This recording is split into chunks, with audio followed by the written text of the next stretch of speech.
Welcome back to my channel. I hope that everyone is safe and staying at your home. Today we'll be discussing about notice. Before discussing our topic notice, let me tell you why notice is important. If supposing you are planning for an event, program, function, obviously after lockdown, then you are supposed to notify your friends, colleagues or relatives, right? So before writing notice, you are supposed to follow some rules, regulations and a systematic manner for writing notice.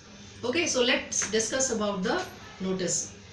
First of all, the first important thing which is essential, that is a notice should be inside a box, right? It should be inside a box. Then after that you have to write first the organization name. If supposing it is some school, college or any organization, then the school name, college name and organization name will be coming on top. Then after that you are supposed to write down notice in capital letter. After writing the notice in capital letter, you are supposed to write down the heading. Heading should be related about the notice. Supposing the school is or college is conducting a seminar or inter-school, inter-college competition, then the heading should be suitable as it is, right? After that you are supposed to write down the date. Okay, date here, which date? Supposingly if I am drafting a notice today, so I have to mention today's date, right? After that the body of a notice. So yes, if I start, I cannot write like this, that is I am here to inform. No, that is the wrong thing.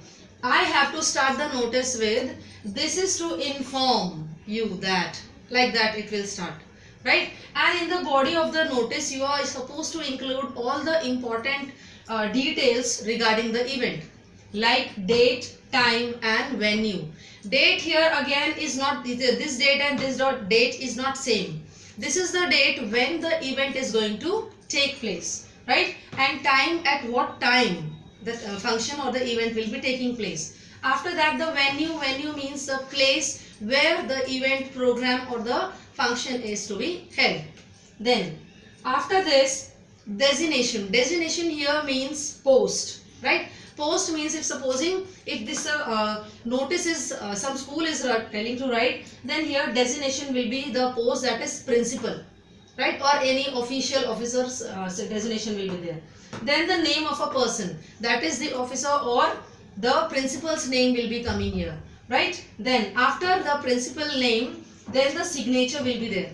Yes, signature plays a very crucial role in notice, because if signature is not there, the notice is not valid, right? It's not valid.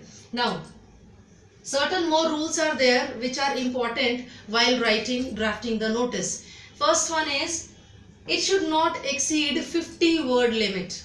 Yes, it should not be exceeding more than 50 words when we are drafting the notice. Secondly, it should be short, precise and it should be written in a easy understanding language, so that even a common person can read it and understand it very well, that what is written in the notice. Clear?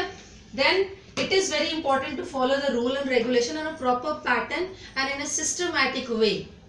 Clear?